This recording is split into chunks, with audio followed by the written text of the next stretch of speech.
Okay, cool. You can see the camera in front of you, right?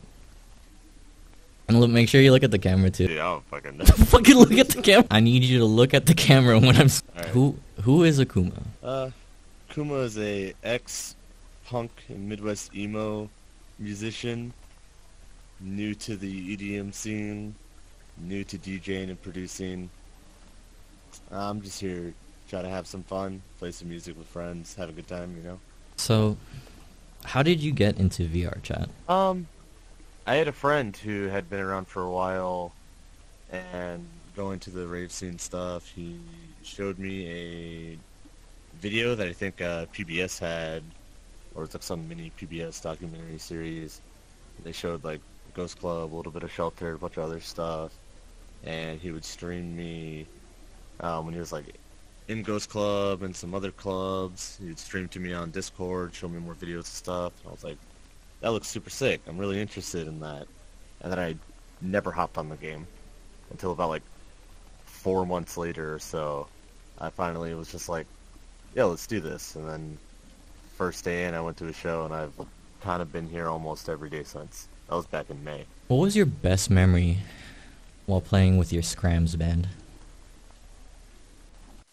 And would you care to clarify what Scrams is? Well, we weren't necessarily a Scrams band. Scrams is just like early 2000s screamo, not the screamo most people think of, like metalcore and all that stuff, but like high energy, panic chords, dissonant tones, weird stuff, kind of like the crazy breakcore stuff I play, which is like very emotional screaming. Like we kind of did some of that, but we were more of just like a Midwest emo band, and I hated trying to actually sing, so I just started yelling instead, and it kind of worked out.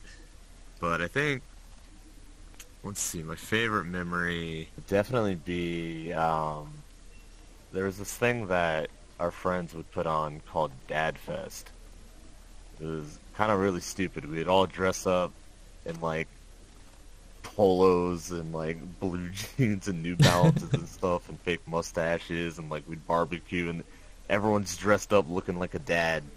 And we had like, I don't know, we had like 6 or 7 bands playing. It was in our friend's garage. We did that 2 years in a row. It was super cool. I think that's probably my favorite memory, other than playing with like some of my favorite bands. But that one was just like all the homies having a good time. And you mentioned earlier singing, right? How did you feel about when your old bassist would sing clean vocals? I mean, sometimes it was fine, but a lot of times you kind of go overboard and like kind of ruin the vibe a little bit. But I mean, we were a shitty little punk band, so it was whatever. It was cool. So you started off. Did you start off your musical career like in a punk band? Well, I had a guitar when I was 7, and I always just like kind of messed around with it. It wasn't until I was about 13 or 14 when I started trying to write my own songs, and then I got an acoustic and I just kind of like messed around with stuff. I was doing a lot of solo things for a while. It was just like, I don't know, just like weird, stupid acoustic stuff. I was a little teenager. I didn't know what I was doing. And then we started, whenever I got into the band, we made it, I think it was like junior year of high school, maybe senior. We started off kind of just like doing weird like indie rock stuff. And then another friend of mine was in a band, and they did like a bunch of like math rock stuff, and he was showing me all these different bands, all this cool stuff. And I started like writing songs kind of like that stuff that I had heard, and kind of gravitated towards that sound, which then just ultimately led to being more like emo punk, and then more yelling and screaming, you know, turning late teenager, senior in high school, all kinds of different emotions and stuff going through. You got heartbreak, depression, all that kind of stuff, and then it led to like being an outlet for all of that, and it just kind of changed over the year into a totally different thing from where we started. I see.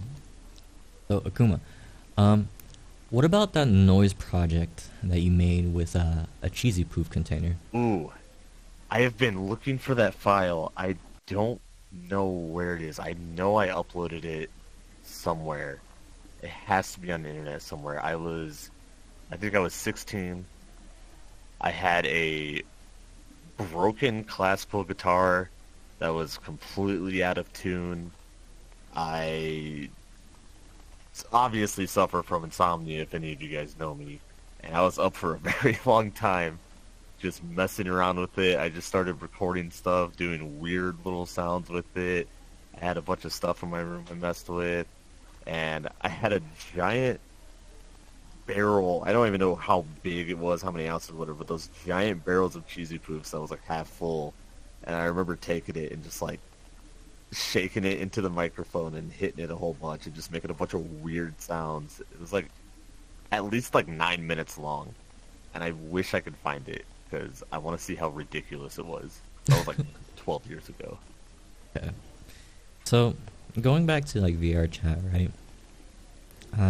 You already mentioned how you got into VR chat. How did you get into the VR chat rave scene where you're currently at? I mean, yeah, same thing. Like the whole reason I started playing VR chat was to go to shows.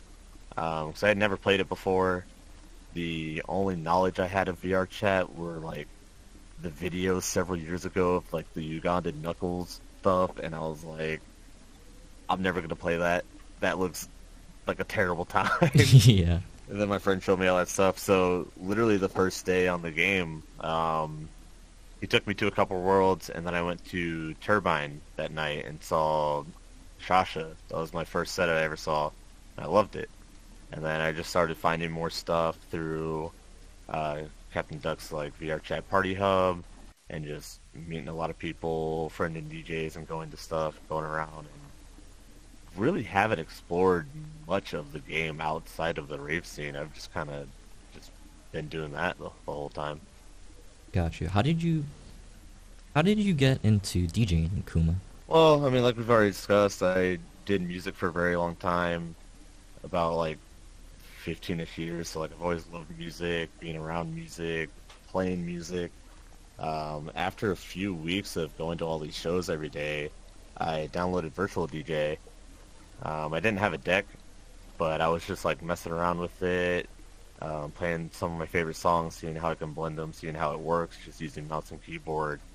And one day we were at Iron Biscuit's Rat Shelter map, and it's just a little pop-up, bunch of people playing stuff. It was like real early in the morning, and there was no one else that was saying they were going to play, and I was like, hey, you know what? I'll give it a shot. I'll try. And I played my first set there. That was back in June, and I just fell in love with it. It's so much fun. I went on to play another pop-up for Poku at Ascension, did a couple other things, did Abrix's birthday, and then eventually ended up playing Snowgrid, and that was like the pinnacle point that started it, where I was like, I really want to do this. This is a lot of fun, and I love this. That was still one of my best sets. I love that set. I would love to revisit it one day and play it again. You would like to go back to Snowgrid and play there again? Well, yeah, I would love to play Snowgrid again. That'd be cool. But just like that set in particular, like those songs, I want to replay it eventually and see how I can make it even better. Especially now that I know a lot more things about what I'm doing with it,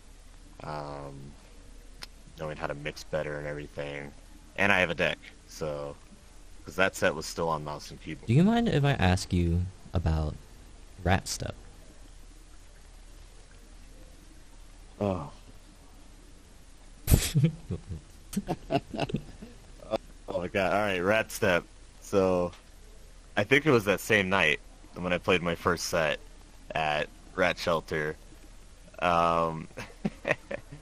We were all just messing around, Iron Biscuit was playing, and I was like, you know what, I want to try making a song, this will be really funny and stupid. So I made a dubstep song using rat noises. The top end for the second half of it with the drop were just a bunch of like squealing rat noises. I used like some Tarkov samples that are like hey, there's a rat or whatever they say. I don't know. It was really dumb. I don't play Tarkov, so I don't know what they were. DPREST sent me those samples, but it was super dumb. I sent it to her. She played it in her set. At the end of it, it was insanely stupid, but it was really cool. And then a few other people have played it as well. Like I think Hypnodog played it. Murdox has played it a couple times. He's played it like 4 or 5 times or something. I don't Yeah. even remember, but I don't want to revisit this song ever again. It is terrible. It's a bad song. Okay. So, talking about your past songs, what about Dragonfang? Ooh, oh god. Alright, so I decided I wanted to start rapping at one point, and it was a lot of fun, and I had a friend who was a producer, and another friend who was already a rapper, and they had worked together on a lot of stuff. Shout out Retro Senpai and Knives 56K, and we decided to do a song together, and like, I don't know, it just random words, random lyrics that aren't true at all, because that's what most rappers do. And it was just a fun little project. Okay. And then, sorry if I'm like really going fast here, but going off of like fun past project and stuff, and I'm not sure if you still do this or not, but going off of past projects, what about Akuma Hondo VT? So before playing VR chat, I was streaming on Twitch. I started VTubing earlier this year, mainly just because I got sick of using a webcam, because I get that stupid gamer face when I'm playing games, and I just look real dumb when I'm playing, so I was like, I don't want to show my face anymore, I look stupid. And I decided to, like, try out the VTubing thing. You know, I drew a little PNG of myself, used this program to make it, like, the mouth move and stuff, and I was streaming, like, 8 to 12 hours a day, playing like Valorant, Fortnite, Apex, all kinds of stuff, any stupid little indie games I could find that I liked. And then I started to grow a little bit on there. I was like doing pretty well, and then the curse of VR chat happened, and now I live here. I haven't streamed in about 3 or 4 months. I see. Other than the DJ sets, of course. Okay. What are some things that you like love about the VR chat rave community, and like something that like you genuinely cherish? Something I love about the VR chat rave community, I don't really go to a lot of like the big like clubs. Like I like going to the little pop-up spaces, the little like places like Static.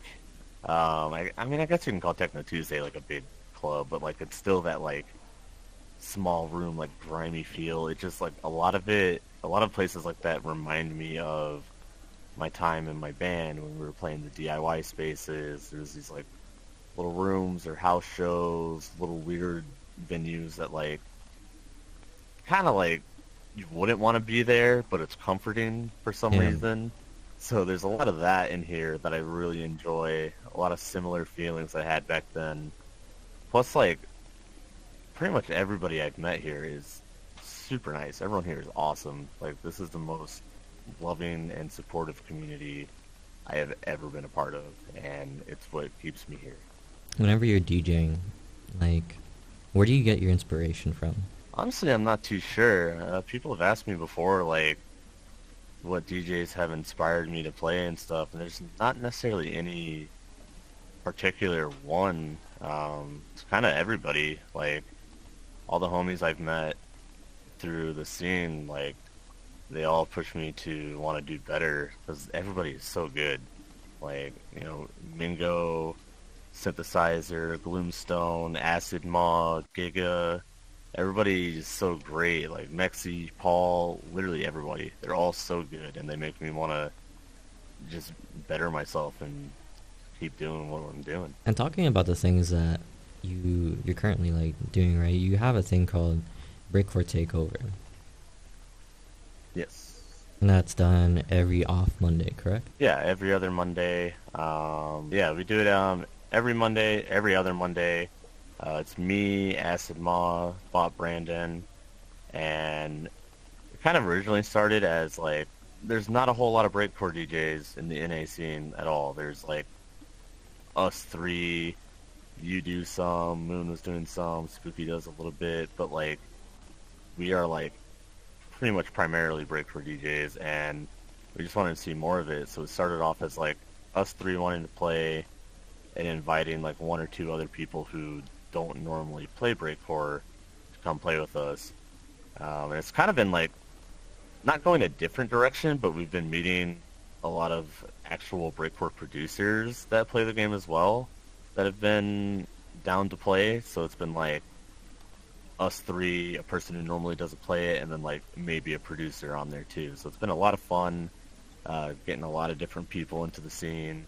A lot of people actually show up, which is surprising because, I mean, we're not like big people or anything. We're not, you know, Shelter or Techno Tuesday or anything. So it's really cool seeing people actually coming out to see these events of a genre that not a lot of people necessarily play or listen to. But it's been a lot of fun, and it's pushing me to find more and more songs within the genre, especially doing it every 2 weeks. Like, there's a ton of music out there, but I'm still new to all this EDM stuff, and so I gotta dig constantly. You recently played at Shelter, correct? Yes. Yeah, on September 10th. How was that for you? It was awesome. It was great because it's like one of the main reasons why I ever even wanted to play there is because, I mean, I'm sure you've had this experience. You play in an event somewhere, it's on the same night as like 5, 6, 10 other events. You want to play to your friends and everything. They want to go to everything else. You can't have everybody in the same space. But with Shelter, you know everybody's going to be there. Yeah. All the homies are going to be in the main instance or the overflows and everything. And I just want to hang out with friends, play music to all my friends. And that was the one place that I could do that at because I know they're going to go there. And it was awesome. It was a great experience. It was a lot of fun. What do you do on like your free time when no VR chat, like no work, no nothing, right? Like, what do you do to like when it's like really like Akuma time? Honestly, I'm looking for songs. Really? When You I'm just not in the continuously game, grinding? I'm either I'm crate digging or I'm working on producing stuff. I'm trying to learn new tricks and everything. Recently switched over to FL Studio, so I'm trying to learn that. And my life is kind of twisted and revolved around this now, around music again, which is awesome because before this, the last time I did anything with music was like 5 years ago. Yeah. So it's really got me back into the groove of wanting to do this stuff. But, I mean, I do art stuff too sometimes. Like I've been working on some song track covers for people. I do flyers. Other than that, like, I'll watch some movies here and there. Otherwise, I'm like music filled right now. So, what would you say is like maybe the top song that you've listened to like recently? I'm not gonna say favorite because I know that's Top a hard song question. that I've listened to recently? Ooh, that's a tough one.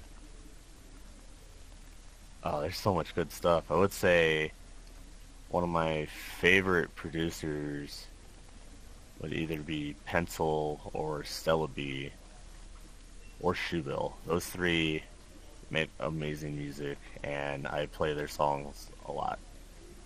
Okay. No particular song. Actually, you know what? You're So Warm by Stella B, which was the opening track of my Snow Grid set. That is an amazingly beautiful song, and it's just great. It's an amazing song. You should check it out. Definitely. I definitely will. So I saw like maybe like a month ago or something, maybe 3 weeks ago or something. You posted a song as a Foghorn song. How did that come about? So we were hanging out at the Outside, which is Other Moon's venue.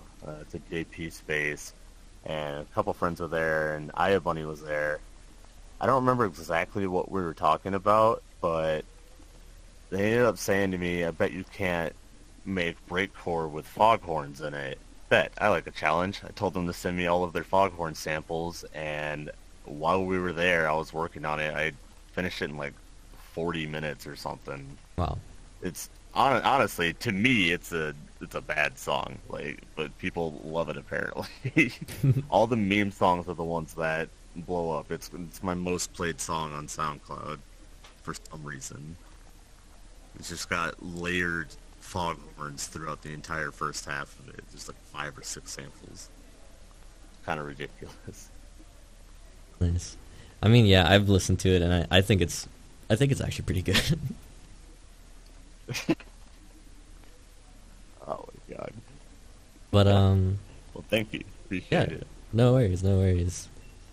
One thing that I definitely wanted to ask was I remember like just earlier you mentioned that like Midwest emo bands, right, and all that stuff. Which emo bands, Midwest emo bands, were like formative to you? There's one band called Tiny Moving Parts. They're from Milwaukee, and we played a couple shows with them, and just the sound that they make is just insane. Dylan, the guitarist, he'll be doing crazy riffs and taps while also singing and stuff, and that was like a huge inspiration. One of the shows that we played with them, there's two shows in a row. I broke a string on the same song, and one of the bands let me use their guitar, and it just happened to be the same guitar both times. And after those 2 shows, like, using their guitars, our set sounded amazing. I went and bought that same guitar, and then we had ended up playing with that band again, like 2 or 3 more times, and just hanging out with them. They're super chill, their music's great, and I love trying to not copy their sound per se, but like do like similar techniques and stuff. They're a really amazing band, and I learned a lot from them. So they're definitely a staple in that time period of my life, playing in those bands. If you had any advice for anybody trying to get into music, not EDM per se or like whatever, but just trying to get into music, and they're kind of struggling, right? Like, what advice would you give them? I'd say just listen to everything you can. Listen to as much music as you possibly can, regardless of genre, regardless of whether you think you don't like something or not. Still check it out and dig deeper.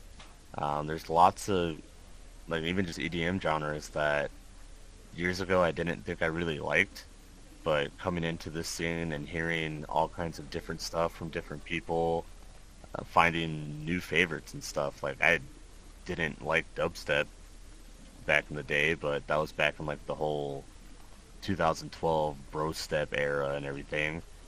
I come into here and people are playing some dubstep sets. I'm like, this is amazing. Like, this is sick. What is this? And so yeah, just like, don't discredit a genre just because you've heard a couple songs that you don't like.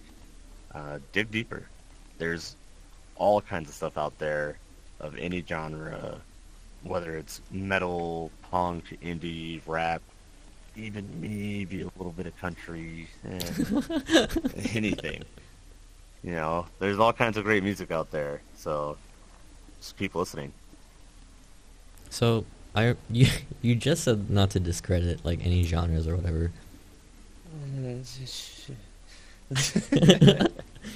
How do you feel about house music? House, it depends on what it is. Like there's a couple DJs in here that play some really cool stuff that I like. Like, of course, Manawa, Azariah, Naku. I really like the house that they play. A lot of the stuff that people play at the Himitu Blind House events, the Himitu House, like, they've been playing great stuff. But for the most part, most of the house music I hear around, like, whether on the radio or like random YouTube videos and mixes, it's just kind of boring to me. It's not really my thing. But there is definitely some good stuff out there that, like I said a minute ago, I would have to dig deeper and just keep listening to stuff to find that style that I actually like. See. So, when you're talking about like digging and stuff, right? Like, one thing that I wanted to know, because you did inspire me to get into a genre, breakcore, and all that. And I've told you this several times already. How did you get into breakcore? Well, I had already been listening to breakcore for a while. Things would pop up on Spotify. I'm like, oh, I really like the sound. Go to the radio station for it and just keep listening to stuff. I mean, a lot of it's pretty much just ambient drum and bass, not really technically breakcore per se, but it led me down that path. I built a Venetian snares for years. Like, I don't know, it's just one of those things that I listened to a lot already. It's kind of a similar genre in a way. Like, it doesn't sound the same, but like, it's definitely got like the same feel of like all the screamo and fran bands I would listen to and stuff. So it's like it just kind of led to that pipeline. Like, you'll see it all the time on the internet, like the hardcore kid to breakcore producer pipeline. Like, it's definitely a real thing. Like, look at me and Acid Mob. We are the same person through and through. We've had the same experiences. We're doing the same stuff. But like, yeah, it just kind of developed into me digging deeper, finding more artists and stuff. Paul Manton actually introduced me to Other Moon. He's a JP DJ. He runs a net label called Other Man Records, and I started searching through there and finding like all kinds of crazy breakcore that I never thought I would hear before, like more along the lines of like hardcore and mashcore type stuff, and I really love that sound. That's kind of what I've been getting into lately, so it just kind of led from driving around listening to random Spotify playlists that I found. I see. That's actually pretty cool. 800 beats. This is fun though. This is cool. It's fucking. Did I tell you about that? I don't even remember. About what? The experimental Cheese Puff song. I have my ways. What are you, fucking Nardwar? Keep rocking it in the free world. Oh god, wait. I need to sneeze. No, I'm good.